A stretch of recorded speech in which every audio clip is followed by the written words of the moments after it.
Welcome to the Unstoppable Profit Podcast. Wherever you are today, if you're starting with nothing or are well on your way to the success you desire, with the right people, processes, and promotions in place, you will be unstoppable. And now, I'd like to introduce your host, Mike Stromsoe. Hey friends, this is Mike Stromsoe bringing the next episode of the Unstoppable Profit Podcast. I am live with the unstoppable Mr. Russ Castle. I am pumped and I'm excited. Russ was one of the early interviewees on the podcast way back when we started this journey. But here we are over 100 podcasts later. And what I've learned about Russ recently led me to know that all of you must hear this story and the update on the story. Russ, welcome to the podcast again, sir.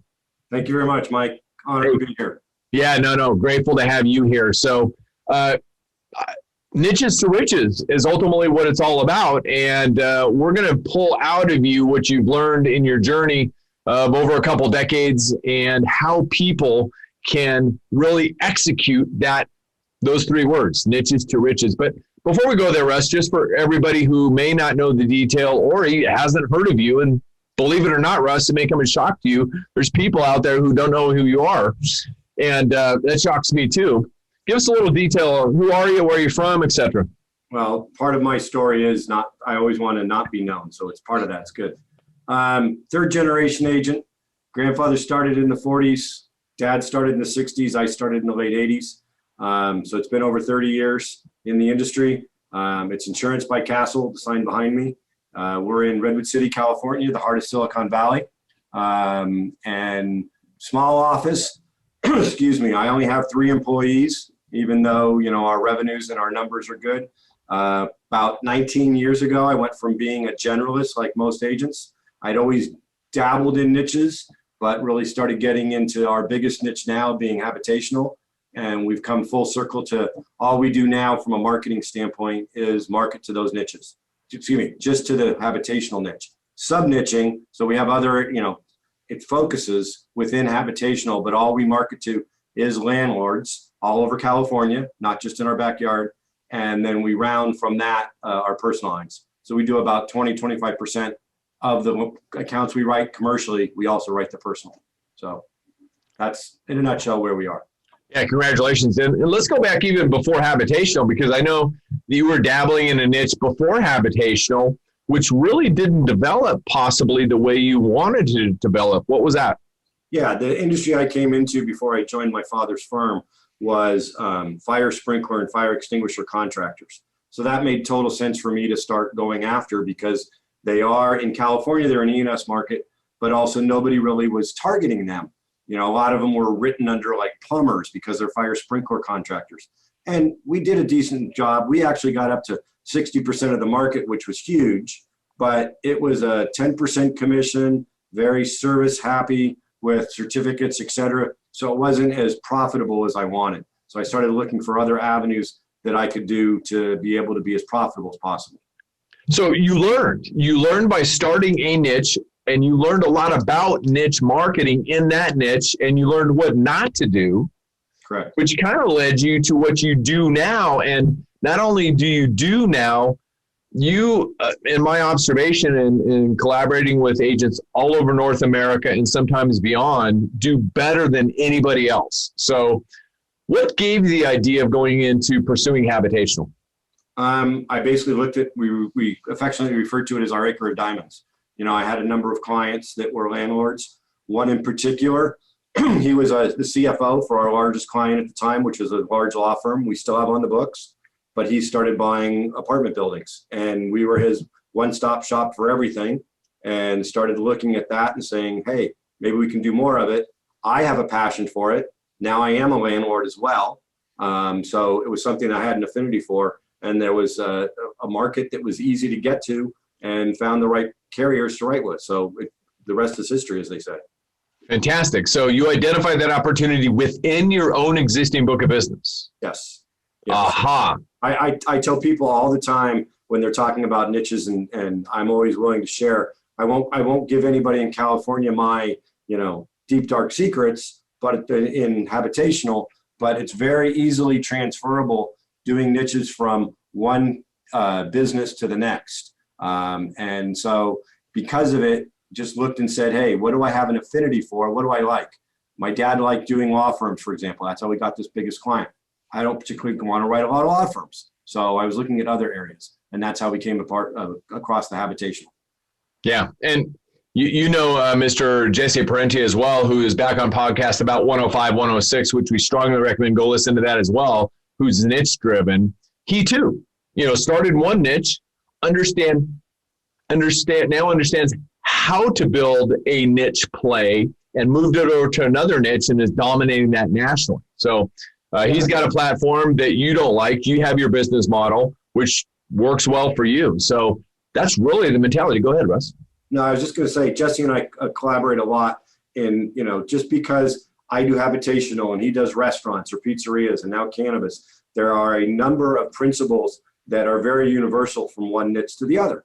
And we jokingly had this actually at one of our platinum meetings with you. You've heard athletes talk about the 10,000 hour rule.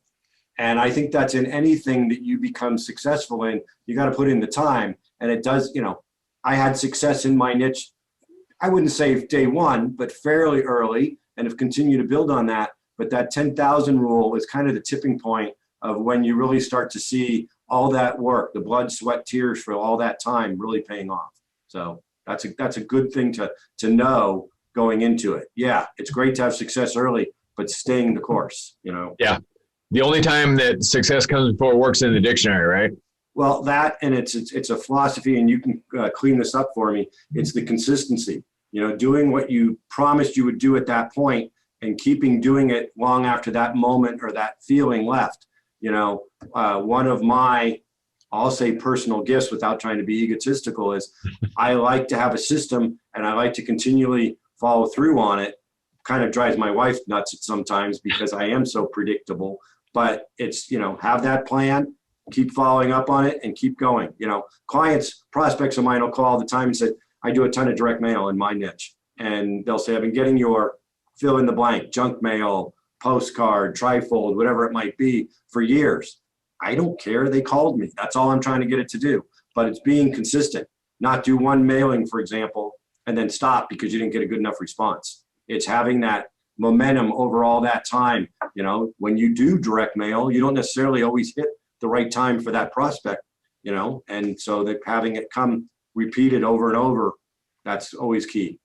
Yeah, let's get back to the beginning, and which will lead into why you do direct mail. But in addition to that, putting systems in. So you developed a system even to help your wife in those particular situations, and you have the shirt, right? And it's a 2-word system. Yep. Got goals. Actually, it's a funny, quick story. Both of my boys are in their 20s, and that was my Christmas present from them last year. It's a shirt with the company logo on the front, and the back is the Got Milk campaign, but it's got goals. And they know me well, so it's all good. Yeah, and then so for your wife, it's yes, dear, correct? Oh, that's the other one. Yes. I saw your shirt on that. So anyway, all right. So let's go back. Let's go back to the beginning. You identified habitational as the niche that you were going to pursue, and you had an idea, right? And you took action because you're action oriented. Remember, a decision and action, a decision and action. You took action after that decision. You went out and started taking digital pictures. Yep. And I remember the beginning of that story. It's like, that's a great flipping idea. Tell us more about that. Well, most ideas, at least most of my ideas, have been, I'll use the term borrowed, stolen, what have you. My father actually came up with the idea once I started talking about the best way to market to these landlords of how do you wow them? How do you get their attention?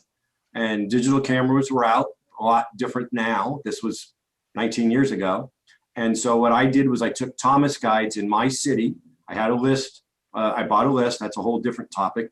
And I went out and was looking just at apartments in my hometown of Redwood City or the county, actually San Mateo. And I spent every Friday driving and shooting. And then at the end of the day, I go home and rename that file the address. So I knew which building it was. The premise was that we sent out, it was very labor intensive back then. We've tweaked it because now we do statewide. We can't do that. It's too labor intensive. But we would send a flyer, an 8.5 by 11. Mike Stromsoe owns a 10-unit building on 123 Main Street in Redwood City.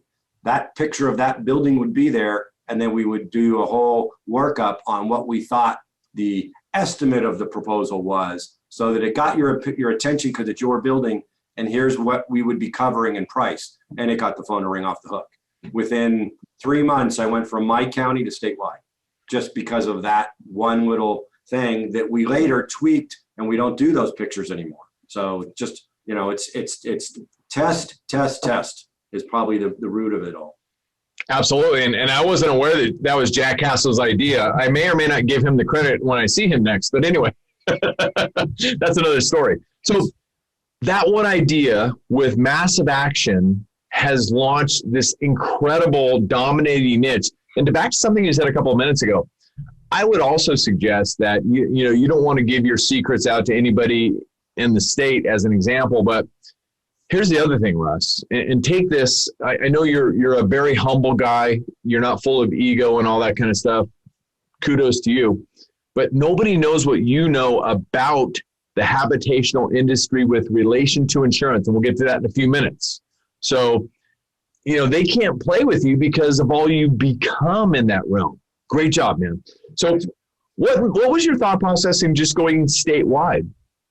My license is statewide. So I think a couple of things. I'll just pivot here and say, I learned years ago, and I'll date myself going back to the Yellow Page ads. When somebody starts a business back in Yellow Pages, or let's see even now, and you want to do an ad, whatever it is, most of those salespeople will come in and say, well, here's what your peers are doing in that industry, just copy that. Well, my thought process that I learned a long time ago is I go 180 degrees opposite. If everybody's going to the right, I go to the left. Nice. So where most agents, and it's not that I'm right and they're wrong, it's just two philosophies. Most agencies will be a generalist and write everything. You, Mike, you have your niches, but you will write everything. Our agency, when I started taking over more and more from my dad into today, if you were to call our agency today and you own X business, pick an industry, we're not going to quote it. We're going to tell you somebody, either an independent, a direct writer, or somewhere we think we might be able to refer you to, but we're not going to take that time to do all that extra work, because we've got our systems down on landlords, and that's what we want to talk about. That's who we want to do. We've got it scripted. We've got it, we're very efficient. So that's kind of where we went. And that's been an evolution over the 19 years. Well, and another thing that happened as you started to grow the niche and explode the niche, if you will, two things happened actually.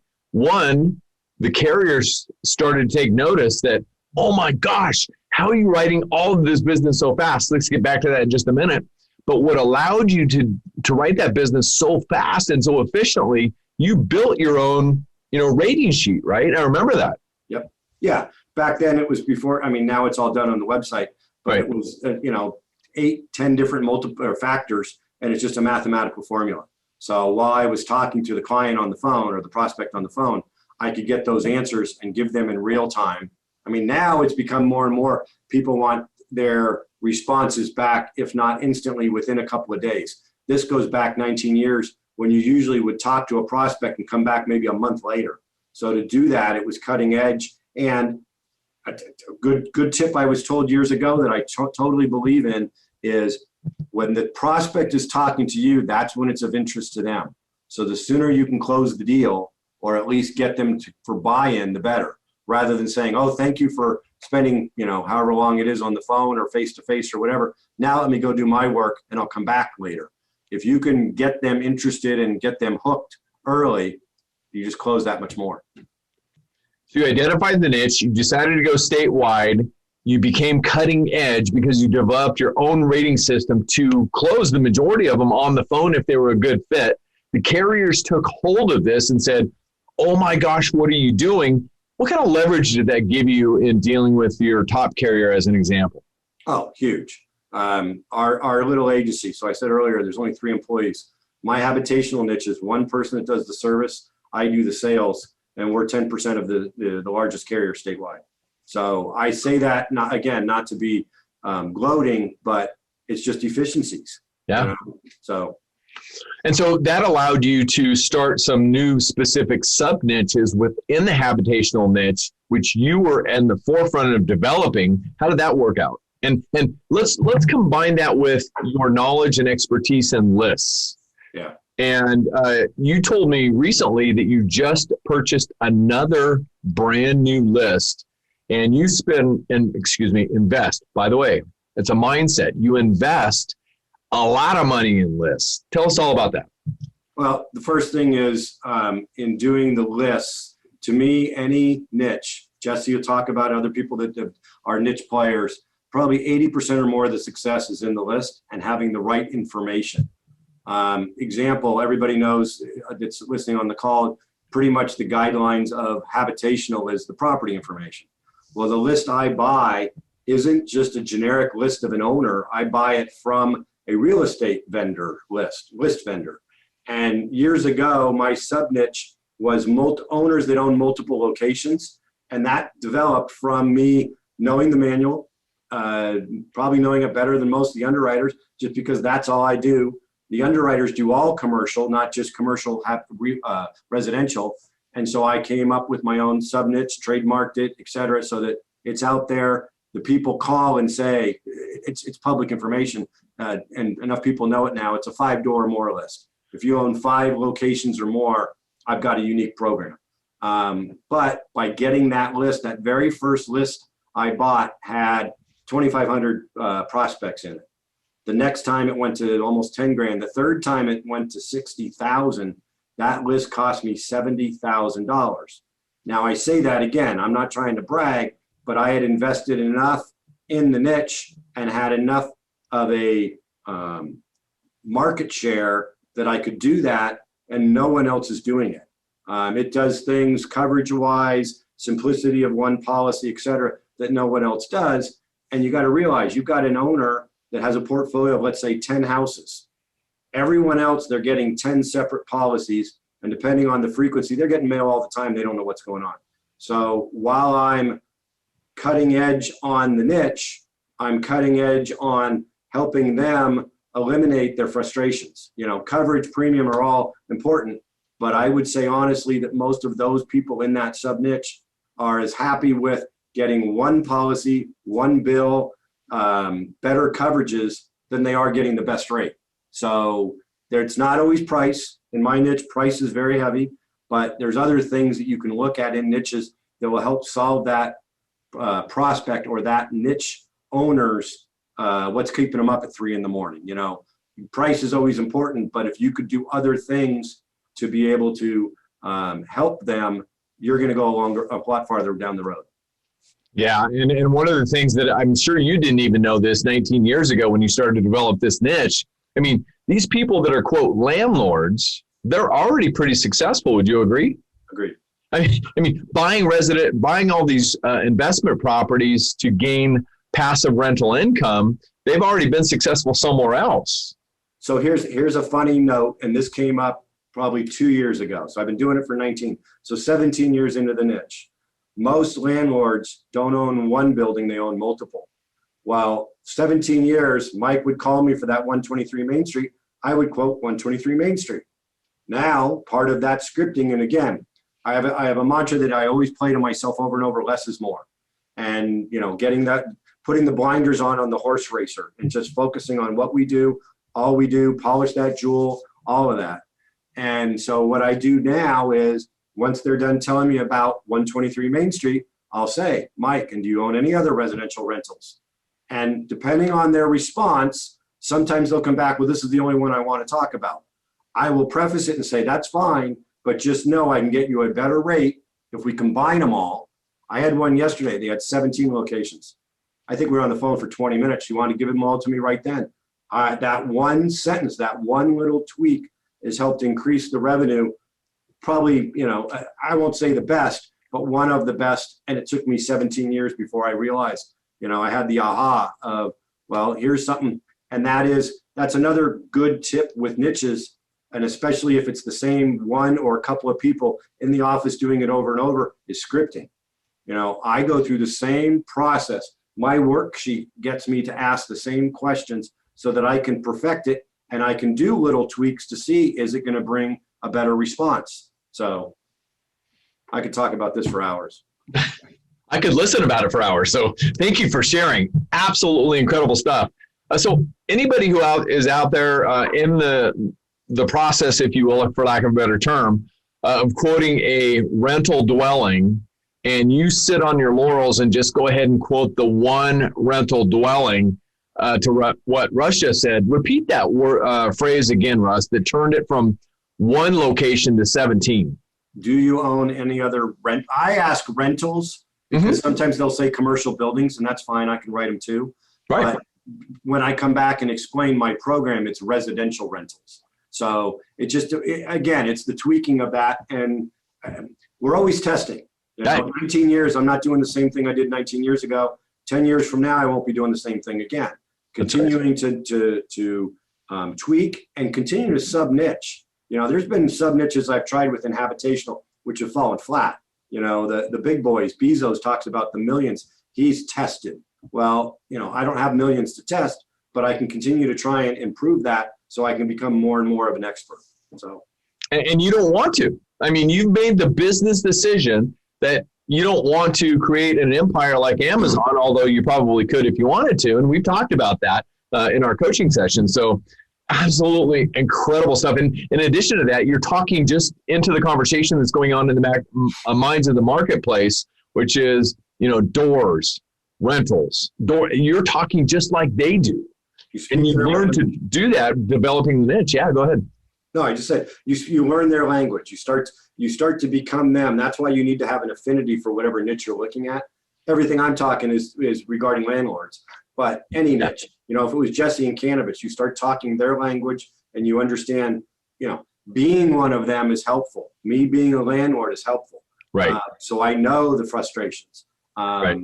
And you go from there. So yeah, fantastic. So let me jump back to one other thing real quick. So you identified the niche. You did some marketing to it, began to dominate it, built it up, wrote a rating program to continue to dominate with speed, got the carrier at your feet saying, what more can we do for you? Named the program. The carrier calls the program internally what you named it, and it's evolved. Let me interrupt. They tried to. I went to one of the dog and pony shows, and they were calling it the 5 Doors or More program. And I very politely talked to the VP and said, that's my trademark name. Not for you, that's for me, So there are some things that I'll draw the line. It's my information, it's my knowledge. Right. So, but you got to be protective of that. I can't. I must ask. Did they make you an offer? Oh no, they stopped doing it though. The next show, I was told by one of the other reps, they were all kind of scolded not to say that term anymore, which was fine with me. So yeah. I don't want my competition using my, trademark niche. Yeah. So you understand how to reach these already very successful people who want to invest in rental and passive income, et cetera, and you reach them in a primary way marketing wise, which is direct mail, right? Correct. Why do you just keep direct mailing them? And if you want, spill the beans on how much you invest in direct mail, right? Well, in any niche, and I'll go back to doing any niche, not just habitational. You got to test. Mike and his coaching programs, which is huge. I've been in them almost since the start. And Mike and I have known each other for 20 years. I still learn stuff. So this isn't meant to be a promo for Mike. He didn't ask me to say that, but by getting together with like-minded people, the juices flow and these ideas come out. Well, I'm sorry, go back to your question again, Mike. I just lost my train of thought. No worries. Thank you, by the way. So at the end of the day, the list and marketing to that list via direct mail. Right. You do more direct mail than anybody that I've ever met for an agency your size, and it works. So talk about the investment in that, why you do direct mail versus something else, and ROI and that type of thing. Yeah, so I do direct mail because, again, I've tested it. I have referrals. I have other avenues that I get leads from, but the most lucrative one is direct mail because that works for me. And it's taken a lot of time of doing a simple split test, your constant, and it's called an A/B test, and one little tweak. Is it dropping it on a certain day of the week? Is it adding a different color paper? There's all of these probably 30, 40 variables there could be. But over time, that little tweak, did it help or not? And so to me, direct mail has worked. The math numbers always have to pay for itself. My rule of thumb is For every dollar I make in commission, how much am I, for every dollar I spend or invest in marketing, how much am I making in first year commission? As long as I break even 1-to-1, and there's actually some years I've gone even a little under $1 to $1, but as long as I can cash flow that, I'm keeping the client 8 to 10 years. So I'm more than happy doing that. So the numbers for me, for example, my two niches, one of the groups is a 240,000 prospects on the list. The other one is 60,000, or excuse me, the other one is 90,000. But that's how many prospects are on the list. Part of the list purchasing is scrubbing out those that don't make sense. A perfect example for me. If an apartment building is owned by Stanford University, why am I even calling, mailing, whatever? So they come out. Owned by JP Morgan Chase, etc. So of all of these lists, the bigger one, I only market to about half of it, so just over 100,000. The $90,000 or 90,000 unit one is down to about 60,000. Mike talks about buying lists. Every 2 to 3 years, I buy a new list, and I compare it to the old one. But the easy answer there is for two reasons. Lists are getting better and better, and in California now, we pretty much maxed out all 58 counties on that public information that I need in my particular niche. But it doesn't work in every state. I've helped people in Pennsylvania, Michigan, Texas, etc. What we have in California isn't mirrored in all 50 states. So that's one thing. The second is property owners. They buy and sell. Well, my list from 2 years ago, there's probably less than 10% that's changed, but it's enough of that for me to be able to reinvest and update that list. And as I've done that over these 19 years, I now get emails where available. I now get phone numbers where available. So there's other avenues I can start testing. A year ago, I started emailing. I don't get all the emails. I get a number. But you also have to know what your hit ratio is. I'll just throw out a couple of things. If you're doing direct mail, if you get 0.5% that respond to you, you're doing good. I'm at about 0.3.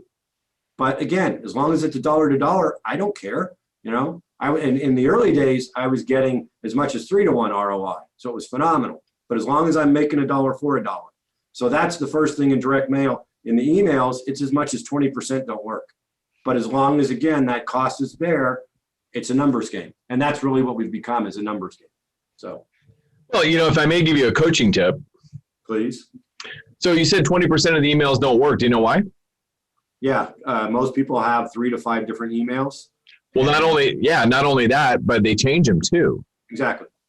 So anyway, there's more opportunity for his knocking. I mean, yep. we could go on off into Lost Souls, which we developed within our masterminding and coaching, which really created a whole nother opportunity for you, but we're not going to go there today. Gold, absolute gold. And the thing that makes me shake my head in a good way for Russ is, pre-adversity, if you will.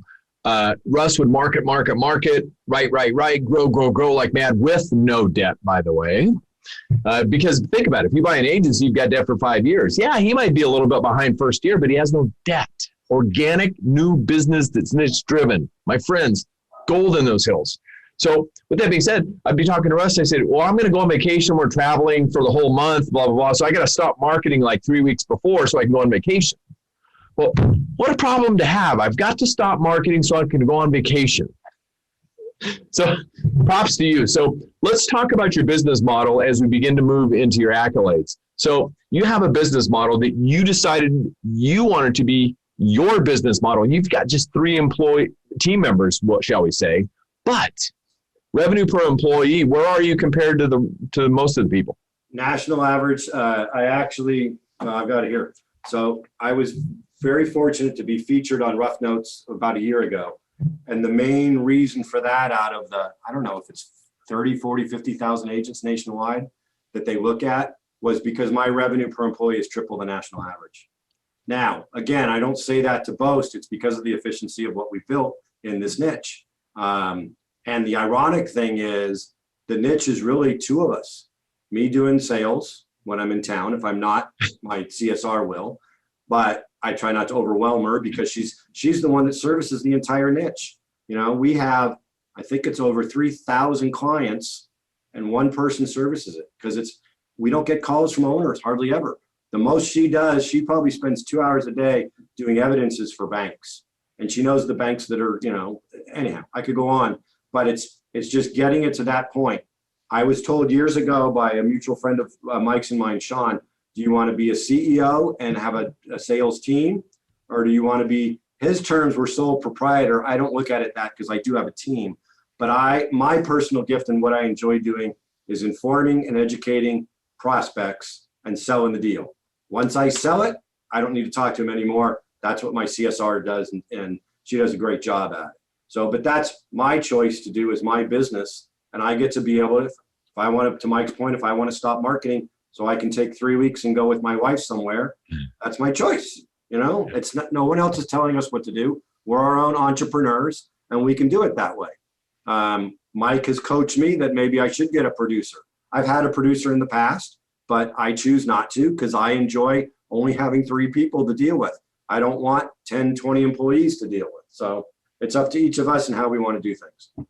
Entrepreneurship 101. Just to be clear, roughly 3,000 clients, one person servicing all of those clients because the clients are successful. They pay their policy premium in full for the year and don't bother them because that's who they are. When I started figuring this out years ago, I'm going, oh my gosh, I help people develop this stuff, but I should be doing it more myself.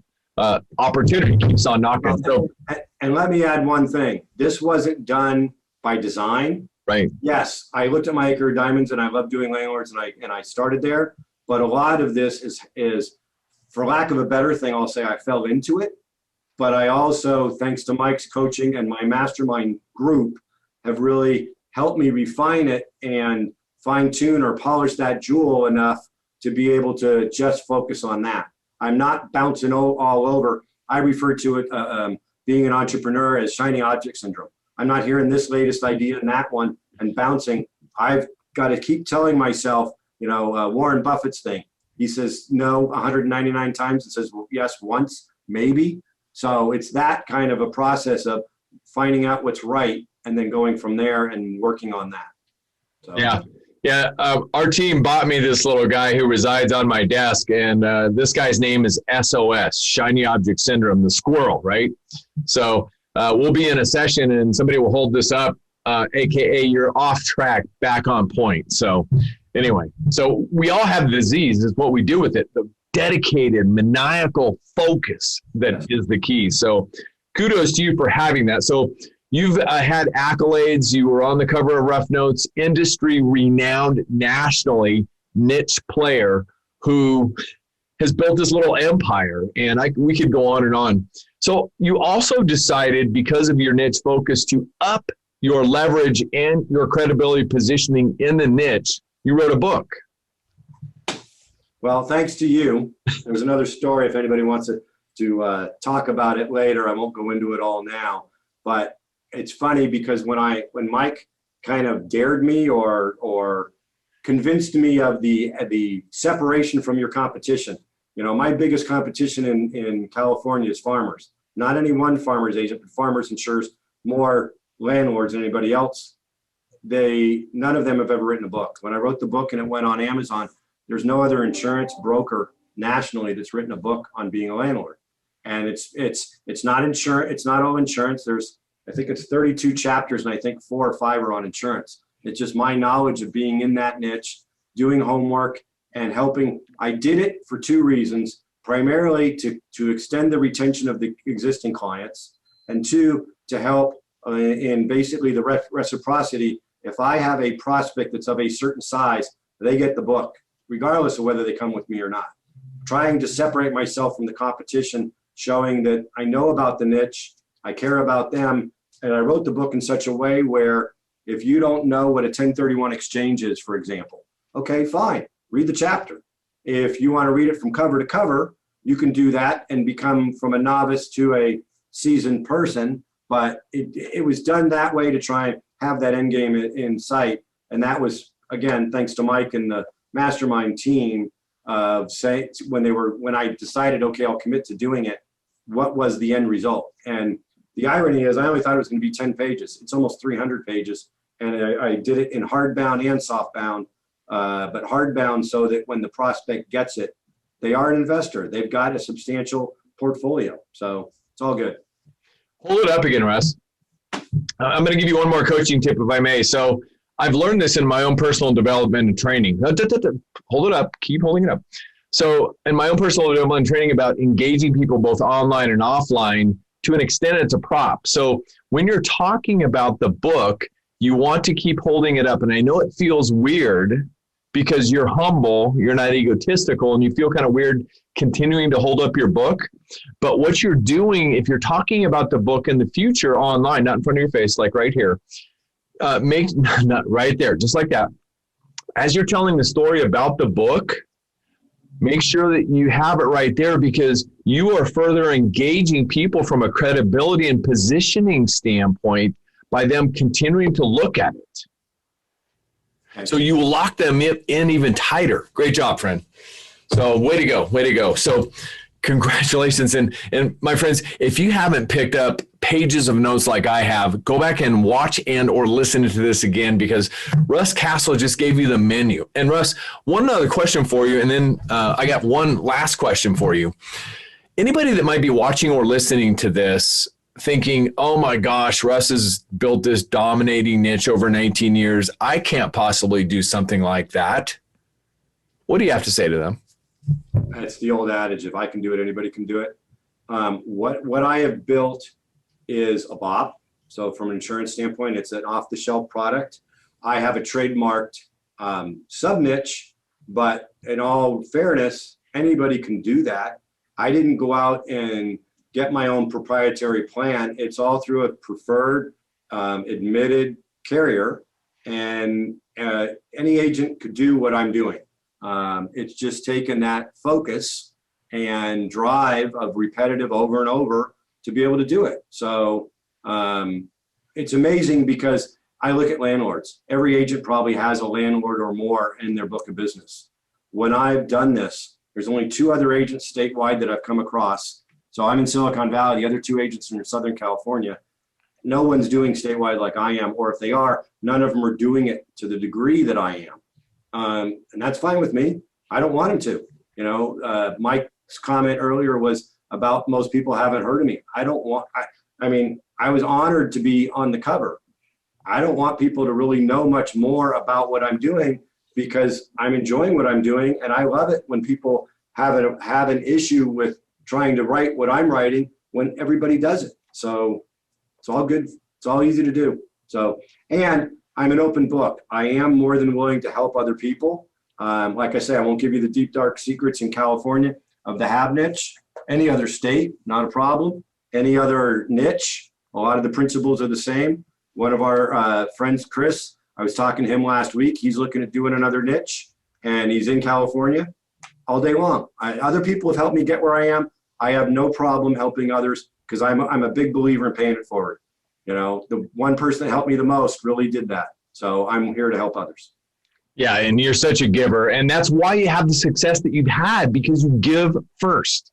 I mean, just amazing. And you are one of the teachers of our $1 Million Sales Producer boot camps that we put on for people who want to learn to grow niches. We had what we said was the last one, but we get a ton of people that keep coming after us. We want you to do that again. We don't know. If I can pull Russ off a vacation as we move back to the next normal, we may be able to do that. We'll see what happens. You might have to talk to my wife. We'll see. Well, no, I got a better idea. Both of us will delegate. Yes, okay. My wife talks to your wife, and we'll see what happens. So, yes, sir. Fantastic. So, Russ, thank you. Absolutely incredible knowledge, experience, and beyond. Yes, anybody can do this. It starts with 2 things, right? A decision and action. A decision and action. Russ, my last question for you today is, I'm looking at you on Zoom, and I see some initials down at the bottom right. What's that all about? Mike and I have known each other for years. I'm going to let you tell the story, just because you tell it better. You have a better delivery than me. I'm the type of person, sometimes when the joke, by the time it gets to the punchline, doesn't do it. So tell them about the meeting we were in, and I think it was Alabama. Yeah, it was Alabama. So anyway, for those of you who are listening only to the podcast right now, you can find us on YouTube. just go to YouTube, just log into YouTube and hit the search bar and search Unstoppable Profit Producer. You'll find all of our podcasts that we have with a visual as well. You'll see this visual. So I'm looking at the initials RFUC, and I have the initials MFUS. And it was given to us by our friend of Mastermind, Terry, who is down in BAM, for those of you from that area, or Birmingham, Alabama. So we're in a mastermind meeting, sitting in this room, and I was at the end of the table. Russ was around the table. Terry was at the other end of the table, and we're throwing around ideas, which is what we do in mastermind to help each other. And Terry goes, "Mike, you are friggin' unstoppable. That was a great idea." And so we left the mastermind meeting, and we're, collaborating via email after that. And, Russ throws out some follow-up, and I thought, friggin' unstoppable. So I don't know who positioned it, but Joe came back on the email. Well, I know, but there was something that happened before that, though. So I don't know who called me MFUS or we called you at RFUC. It doesn't matter. It was you first, and then we went around everybody. Yeah, that's what I do. I take action. So I started throwing. I know what it was. The signature was MFUS because of Terry's friggin' unstoppable, right? So Mike friggin' unstoppable Stromsoe. So I signed MFUS, and then you caught on to that, and you're an action dude. And so you said blah, blah, blah, RFUC. And so we're going around the mastermind, and our buddy Joe, who's like super analytical, and we got stories about Joe too. We don't need his permission to tell those. But so Joe comes back a couple minutes later, and he says, "Russ, how do you pronounce RFUC?" You had to be there, but it's been one that's lasted for years, and those who know us hear it all the time. Yeah. So I'll go ahead and do it. I don't have any shame. So anyway, years later, as we started developing the boot camps, we had this girl who worked in our marketing department, and she also helped at the boot camps. Her name was Cassidy, and we also called her Supergirl. And Cassidy is one of the sweetest, most kind, most pure, innocent young ladies that you'll ever meet. And I remember we were back in the marketing room one day, and we're talking about Russ. And she goes, "Oh, you mean R-fuck?" Because I'm swore she probably never swore in her life. But she now had permission to say something similar to that because she was pronouncing the RFUC. She goes, "R-fuck called me today, blah, blah, blah, blah, blah." I would call the office for, let's say, Andrew or Mike, and she would, I heard later, run, let me answer it, so she could say hello and a few. Exactly. So what an incredible, fun journey it's been. And congratulations, Russ, on your success. Super proud of you. Super happy to be alongside in your journey. Thank you. Great job, man. Hey, you're the main reason for it, buddy. So thank you. Well, you're the person that made a decision and took action and keeps taking action to continue to develop. Because if we want things to change, we've got to change. And if we will change, everything will change for us. So we hope this has helped you begin to change as we wrap up today. Russ Castle, thank you so much for joining us on the podcast. Thank you, buddy. All right. I appreciate it. Honored. No, my honor. Hey, again, friends, thank you so much for joining us today. By the way, if you're interested in attending a virtual or a live event to learn to grow your business, create wealth, and to have more freedom to live life on your own terms, just like Russ, if you want to join us on a virtual event, go to uppfaststart.com. That's uppfaststart.com. And if you want to join us at a live event, please go to beunstoppablebootcamp.com. That's beunstoppablebootcamp.com. We've got virtual and live events coming up to help agents grow, create wealth, to have more freedom. Both events are designed to share with you some of the best money-making strategies proven over 35 years of research in your industry, again, to help you grow your business, create wealth, to have more freedom, to live life on your terms. Russ, I think it's about time we wrap it up so you can go enjoy some of your freedom and continue to grow. Thank you so much. One last comment. If you come to boot camp, you want to talk, I'll be there. Fantastic. I'm going to be there too. So we'll both see you there. Sounds great. All right, everybody. Decisions and actions. Those are the two keys that will make you unstoppable. We'll see you on the next episode, everybody. Thank you for listening. If you would like to listen to more episodes or share this podcast with someone you care about, please visit www.unstoppableprofitpodcast.com. Now go out and make a difference. Be unstoppable and leave no regrets.